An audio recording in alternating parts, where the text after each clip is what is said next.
Bonsoir à tous, bienvenue dans l'entretien du jour. Je reçois aujourd'hui Dan Asseyak, réalisateur de la série Ya Africa, produite par Orange, consacrée aux talents africains. Bonsoir. Bonsoir. Merci d'avoir accepté notre invitation sur Global Africa Télé Sud.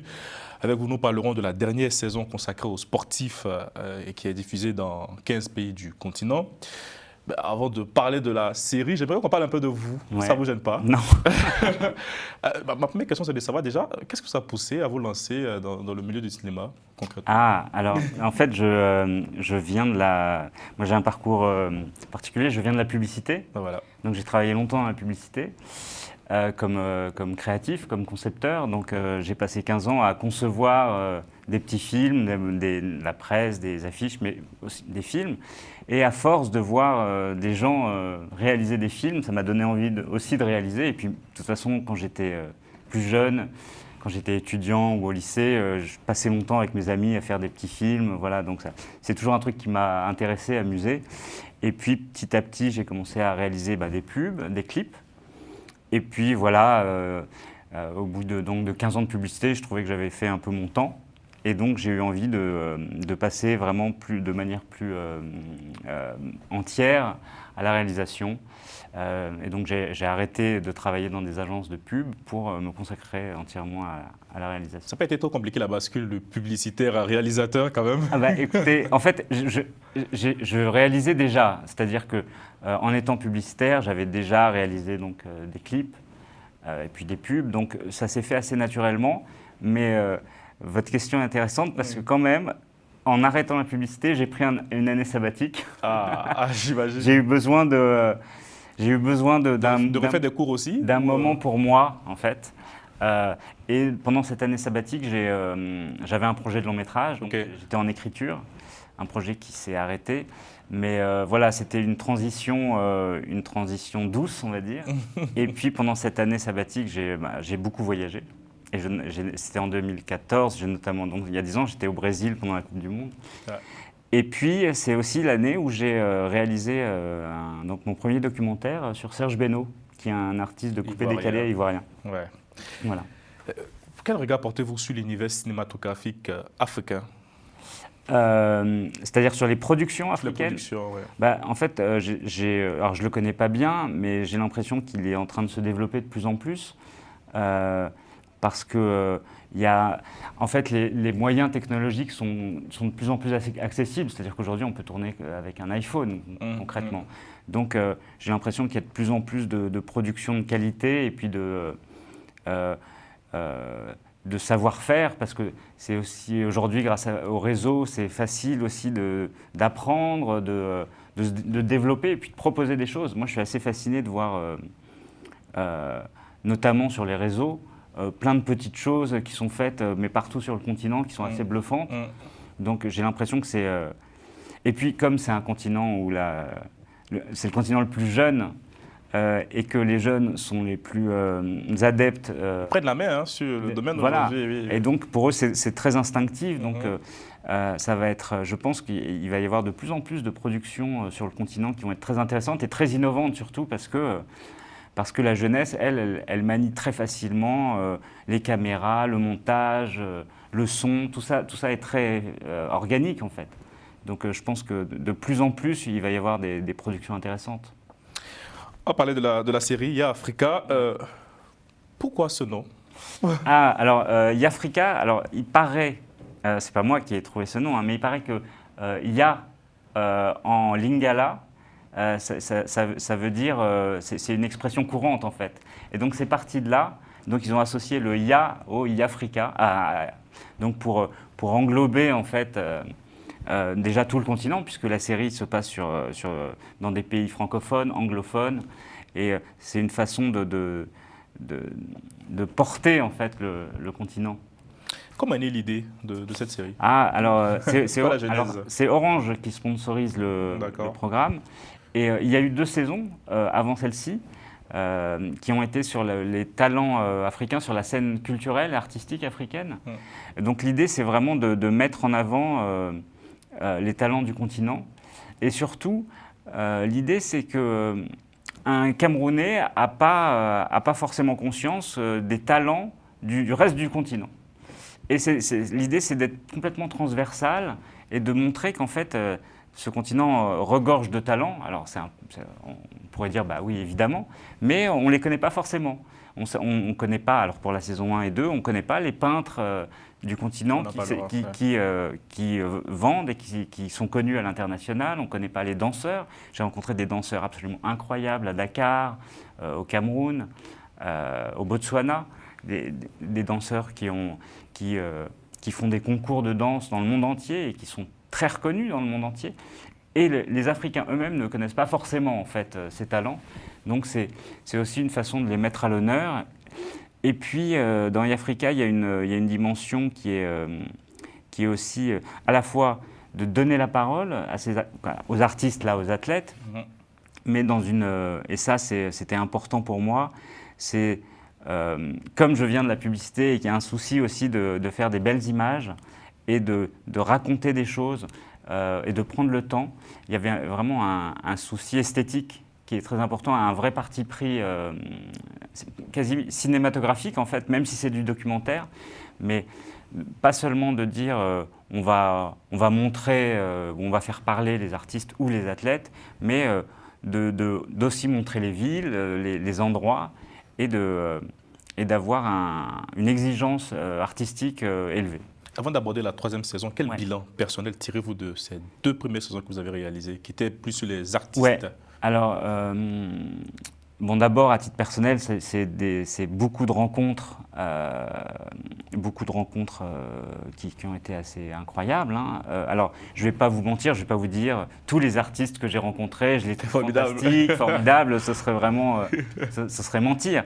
Mais j'ai rencontré des gens qui m'ont beaucoup impressionné par leur parcours et surtout, ce que j'ai remarqué en Afrique, et là je peux parler de l'Afrique en général, parce que j'aime pas trop dire l'Afrique, parce que je viens entre un Ivoirien et un Rwandais ou un Sud-Africain, il n'y a pas grand-chose en commun, à part qu'ils vivent sur le même continent. Mais bon. Il y a différentes cultures. Voilà, mais il y a quand même ce truc en commun, en tout cas chez les artistes que j'ai rencontrés, c'est que si c'est des artistes, c'est pour des bonnes raisons. C'est-à-dire que ils n'auraient pas pu faire autre chose. C'est-à-dire qu'ils ont des choses à dire et que le média de l'art, la danse, la peinture, la musique, c'est le média qu'ils ont choisi. Et ils ne le font pas pour des mauvaises raisons de gloire ou d'argent peut-être, parce qu'en l'occurrence, ce n'est pas ça qui les motive. Ce qui les motive, c'est quelque chose qu'ils ont en eux ancré profondément. Et c'est une passion personnelle. Ouais, je me souviens d'un peintre, d'un artiste marocain, et je lui avais dit, mais si tu n'avais pas été artiste plasticien, qu'est-ce que tu aurais fait?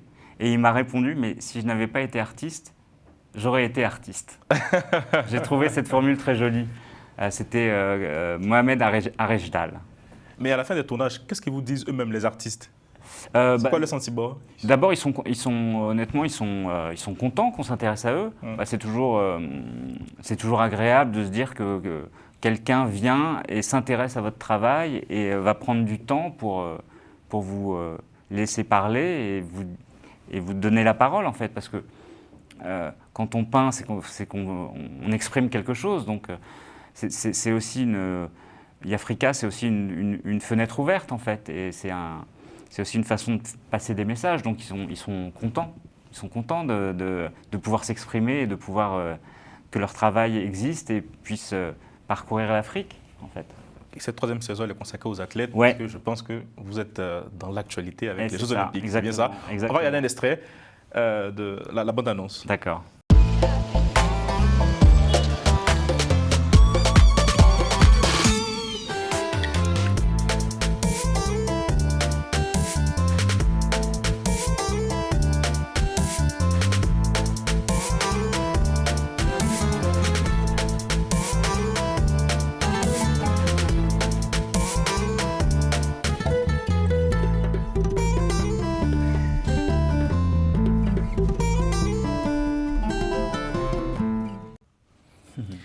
Et pour cette troisième saison, la méthode de travail est assez différente parce que là, c'est plus des sportifs que des artistes. Ouais. Comment vous adaptez en termes de changement? Alors, la grande différence entre les artistes et les athlètes, c'est qu'un artiste, quand vous avez prévu de le voir, il a du temps et le temps peut être extensible. Un athlète, son outil de travail, c'est son corps. Et c'est des athlètes de très haut niveau. Et donc, eux, vous ne pouvez pas faire ce que vous voulez. C'est-à-dire qu'un athlète, je vous donne un exemple, un coureur de 100 mètres. Quand vous le filmez et qu'il s'entraîne, il a un programme et vous ne pouvez pas lui dire « Ah, est-ce que, s'il te plaît, tu peux refaire un 100 mètres pour moi ?» Parce que son entraîneur va lui dire bah, « Non, non, c'est fini. » Parce qu'ils ont un programme qui respecte à la lettre et évidemment ils ont une peur immense des blessures et donc vous devez vous adapter à eux. Un artiste, vous pouvez toujours lui demander de faire quelque chose, mais un athlète, alors bien sûr, on a, même si c'est du documentaire, il y a une partie que j'appelle, quand on tourne, qui est du cinéma, entre guillemets, c'est-à-dire que on demande aux athlètes de faire certaines choses, des petits détails pour pouvoir avoir plusieurs plans, justement, pour au montage avoir beaucoup de matériel, en fait. Mais donc, on est obligé de s'adapter à eux. Obligé. C'est 28 sportifs, 28 sportifs. Nationalités différentes. Ouais. Comment vous avez opéré la sélection? Alors, on a travaillé avec Francisco Barros, qui connaît bien les athlètes du continent africain. Et donc, on a fait une grande sélection d'athlètes. Et puis, on a fonctionné en entonnoir en se disant, ce qui était important, c'était d'avoir des athlètes très différents. Alors, c'est-à-dire d'abord d'avoir un grand panel de disciplines, ça c'était très important, un grand panel de pays, mais surtout, moi, ce qui m'importait, c'est d'avoir une typologie d'athlètes différents. C'est-à-dire avoir un Cheikh Cissé, par exemple, qui est déjà champion olympique, donc qui a déjà eu l'or olympique et qui donc fait partie des meilleurs et qui va... On le verra tout à l'heure. Et qui va vouloir regagner la médaille qu'il a perdue au dernier, mais il était champion olympique en 2016. Avoir des très jeunes, Kéliane Moore, algérienne, gymnaste, qui a 16-17 ans, je sais, ouais, 16 ans, 16-17 ans, ce sera ses premiers JO. Abdelkébir Ouaddar, cavalier marocain, qui a 60 ans, qui donc est sur la fin de sa carrière. Avoir des athlètes qui ont peu de chances de performer, en tout cas qui ont peu de chances d'arriver en finale de leur discipline et qui donc ont pour objectif d'atteindre peut-être la finale, mais qui n'ont aucune chance de gagner une médaille. Donc c'était intéressant de se dire qu'est-ce qu'il y a dans la tête de quelqu'un qui joue la gagne, et qu'est-ce qu'il y a dans la tête de celui qui va pour participer, même si au fond il a envie de... Mais bon, on le sait, il ne gagnera pas, quoi. Donc, qu'est-ce qui motive ces athlètes? Comment ils s'entraînent? Avoir ce panel si large. C'est ça qui était intéressant. Le premier épisode met en avant Hugues Fabrice Zango, spécialiste burkinabé du triple saut, et Abdelkébir Ouaddar, cavalier de saut d'obstacles du Maroc, et Amos Kipruto et Sébastien Kimaru Sawé, marathonnier du Kenya. On va regarder un petit extrait, un petit entretien avec Hugues Fabrice Zango et je vous poserai une question après.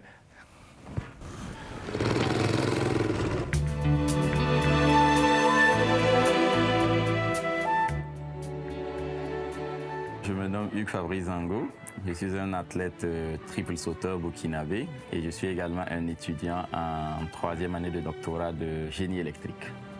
1, 2, 3, 4, 5, 6, 7, 8, 9, 10, 11, 12, 13, 14, 15, 16, 17, 18. En fait, je suis le seul humain à avoir sauté 18 mètres en salle jusqu'à maintenant, voilà. C'est avec beaucoup de fierté qu'on le dit, mais vous savez, les vrais sportifs de haut niveau sont quand même assez humbles parce qu'ils savent que une victoire n'est jamais définitive.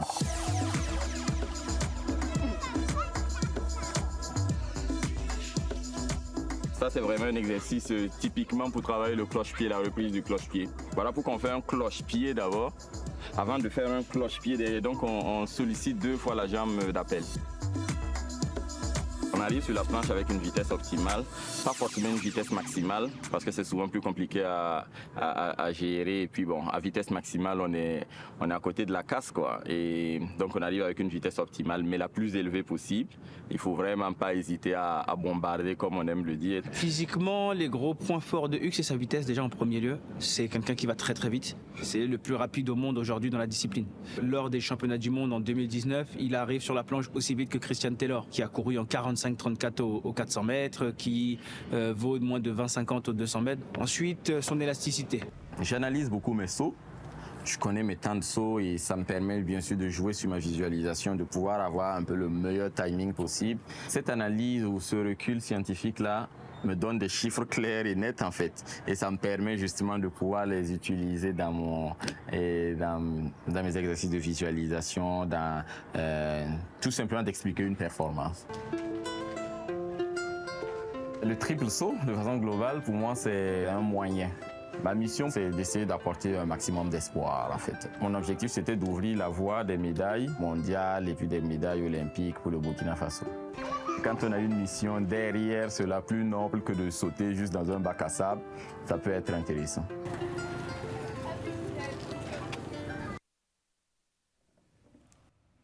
Il parle bien, hein? Ah oui, Fabrice Ngo, donc spécialiste burkinabé du triple saut. Pourquoi vous avez choisi d'ouvrir cette saison avec ce sportif particulièrement? Alors, alors c'est une bonne question parce que choisir quel sportif, avec quel sportif, dans quel épisode, c'est un vrai casse-tête, c'est intéressant. On l'a choisi parce que c'est une énorme chance de médaille. En gros, Fabrice, il se tire la bourre avec un Portugais et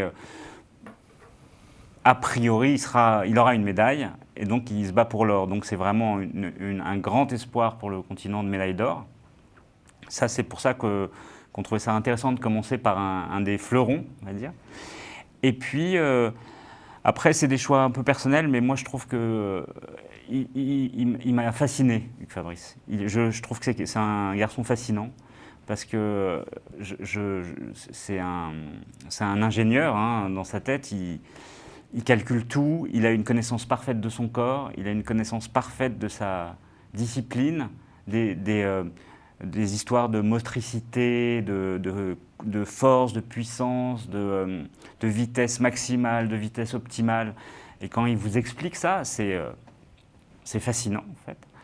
Et puis, il y a quelque chose qui me touche beaucoup chez lui.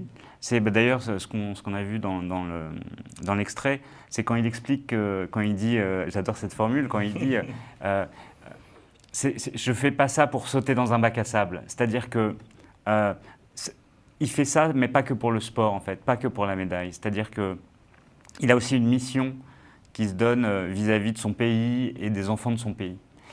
Et ça, je trouve ça beau, quoi. Et alors, je peux vous raconter une petite chose.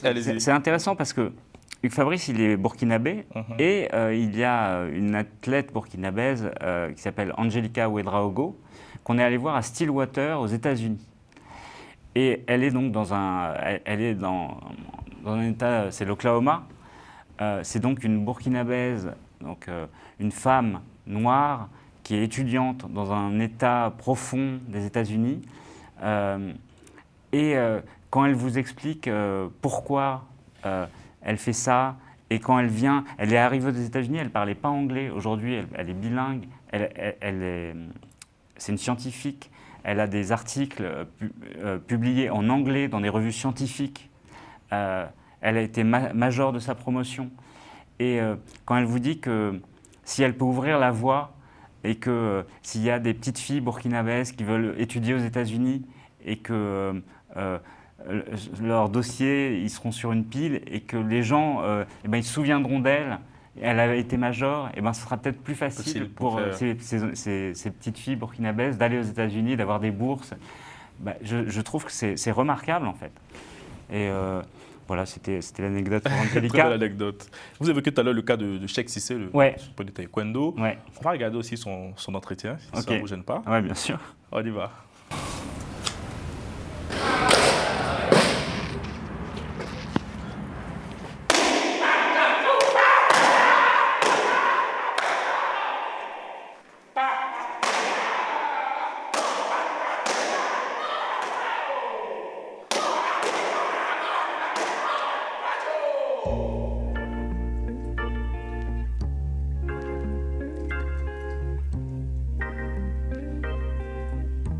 Cheikh Cissé, champion olympique en taekwondo. J'ai commencé le taekwondo tout petit. J'aimais la bagarre quand j'étais à l'école. J'étais un peu j'étais même pas un peu, j'étais très turbulent. Ça m'a aidé aussi à me calmer mes émotions, essayer de me rendre plus sage. Et voilà, je pense que ça m'a été vraiment bénéfique ce sport-là.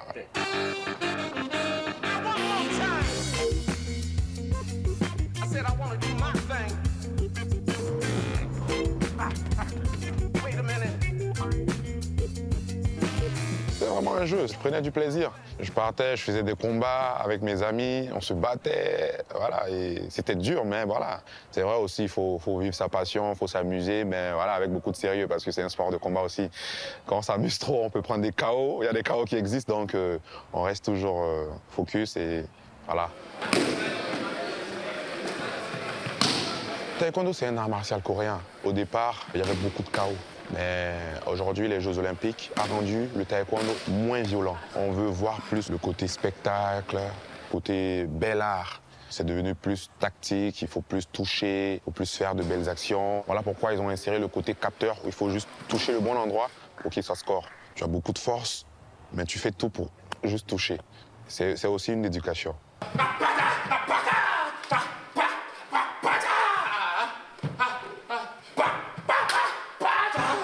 À un certain moment, je combats plus pour moi, je combats pour mon pays, je combats pour ces milliers d'Ivoiriens. Et après ça, tu pourrais être un exemple pour ces jeunes-là, pour qu'ils puissent voilà, devenir quelqu'un aussi voilà, comme toi.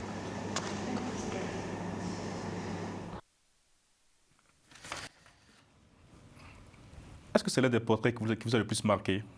En fait, Cheikh, c'est quelqu'un de très attachant. Et puis, j'aime beaucoup ce personnage parce que d'abord il vit à Palma. Il est parti de la Côte d'Ivoire parce que en fait il a été champion olympique. D'ailleurs la façon dont il a été champion olympique est incroyable. Il est devenu champion. Il restait 1 seconde de combat et il a fait le seul coup qu'il pouvait faire pour devenir champion olympique parce qu'il était mené. Et donc c'est une histoire folle. Et il le dit, il fallait qu'il parte d'Abidjan parce qu'en étant champion olympique, avec l'entourage, la pression, les tentations, parce que Abidjan c'est la fête. Donc il a dit, il fallait que je parte parce que sinon j'allais plus travailler en fait. Donc ça c'est marrant. Et donc il vit à Palma. Mais ce qui est incroyable chez Cheikh, c'est cette facilité qu'il a. En tout cas, quand vous le regardez, le taekwondo, c'est vraiment un mélange de force et de souplesse. Mais quand vous regardez quelqu'un qui s'entraîne comme Cheikh Cissé, et en fait, la différence entre vous et lui, elle est tellement abyssale que c'est fascinant. C'est une machine de guerre. Ouais. Et c'est vraiment très, très beau à voir. Hein. C'est-à-dire c'est vraiment... c'est des êtres humains, c'est des Formule 1, en fait. Hein. Ils sont à un stade ultime de ce que peut produire en termes de force, de souplesse un corps. Donc c'est assez merveilleux à observer. Et puis c'est quelqu'un d'extrêmement sympathique, donc la relation était vraiment agréable, c'était intéressant de le rencontrer. J'ai une dernière question un peu plus personnelle. Vous êtes né au Maroc. Ouais. Et en tant que réalisateur français d'origine africaine, comment vous avez vécu personnellement ce tournage-là? Alors, j'ai toujours beaucoup voyagé. Je suis né au Maroc, je suis né marocain d'origine. J'ai toujours beaucoup voyagé et puis le voyage a toujours fait partie de mon ADN, entre guillemets. Et en plus, je crois que quand on vit dans un pays qui n'est pas notre pays d'origine, on a une ouverture qui est innée, en fait. Et je crois que le fait d'être finalement africain, au fond, ça m'aide un peu dans le rapport, alors plus avec les Africains francophones que les Africains anglophones, parce qu'il y a quand même la langue, la barrière de la langue qui est différente, même si bon, je me débrouille en anglais, mais bon. Mais il y a quand même une sorte de lien naturel, je pense, qui se fait. Et j'en avais pas conscience avant de réaliser la série, mais je pense qu'il y a quelque chose Ouais, un lien qui est pas palpable, mais qui est plus facile pour moi pour aborder les athlètes ou les artistes. Alors encore plus quand je suis au Maroc, forcément, mais je sais pas, il y a quelque chose qui est impalpable et qui fait que j'ai l'impression que je suis pas tant que ça loin de chez moi, en fait, quand je tourne. Un peu à la maison. Je suis un peu à la maison. Et puis bon, comme je vous dis, il y a ce truc du voyage. Moi, j'ai toujours voyagé, donc j'aime être ailleurs, en fait. Voilà. Merci beaucoup, Dena Sayak. Vous êtes réalisateur de la série Africa, produite par Orange, dont la 3e saison est consacrée aux sportifs africains. Ouais. Je pense que ce sera bientôt diffusé sur nos antennes. Et donc, nos téléspectateurs auront le privilège de voir vos très beaux travaux. Merci à vous, chers téléspectateurs. Portez-vous bien. Rendez-vous très bientôt sur Global Africa Télé Sud. Merci.